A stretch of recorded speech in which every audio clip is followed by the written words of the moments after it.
அதெல்லாம் வேண்டாம் சார். சும்மா ஒரு 4-5 நாள் குடிக்காம இருந்ததுக்கே உங்க உடம்பு இவ்ளோ நல்லா இருக்கே.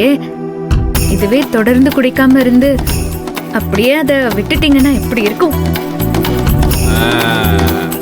நினைச்சேன் நந்தினி, நீ அங்க சுத்தி இங்கதான் வருவேன்னு நினைச்சேன். ஆமா, குடிக்கிற எல்லாரும் சொல்றது என்ன, என்னால அதை நிறுத்த முடியல அதானே. ஆனா உங்களாலதான் முடியுதே. இதோ 4-5 நாள் நீங்க ஒரு சொட்டு கூட குடிக்கல. இந்த வீட்டுக்கு நான் வந்ததுல இருந்து தொடர்ந்து இத்தனை நாள் குடிக்காம இருக்கிறது இதுதான் முதல் தடவை. ஓஹோஹோஹோ, இதுல இப்படி ஒரு சாதனை வேற இருக்கா? குடிக்காம இருக்கிறது உங்க உடம்புலயே தெரியுது சார். ஆமாமா, நல்லாவே தெரியுது. நான் சொன்னேன்ல.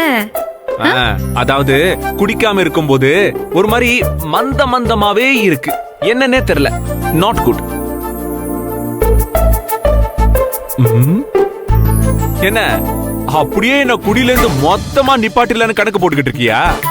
அதெல்லாம் ஒரு காலத்திலயும் நடக்கவே நடக்காது. உனக்கு உடம்பு முடியலன்னு வேற வழி இல்லாம நான் குடிய விட்டேன். ஆனா விட்டேனே தவிர குடிய நிப்பாட்டல. அது எப்படி விட்டுற முடியும்? கண்டிப்பா நான் திருப்பி குடிப்பேன்.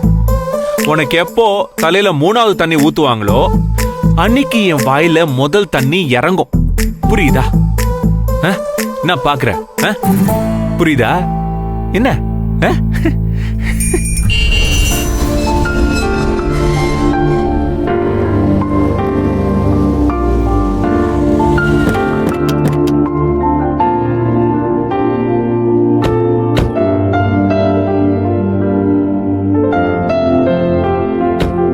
சரி வாங்க. இந்த தடவை எல்லாம் சரியா பண்ண சுந்தரவள்ளி. அதை எப்படி பண்ணலான்னு நம்ம பிளான் பண்ணிக்கலாம். வணக்கம் சார். வணக்கம். வணக்கம். மேடம் வணக்கம். வணக்கம்.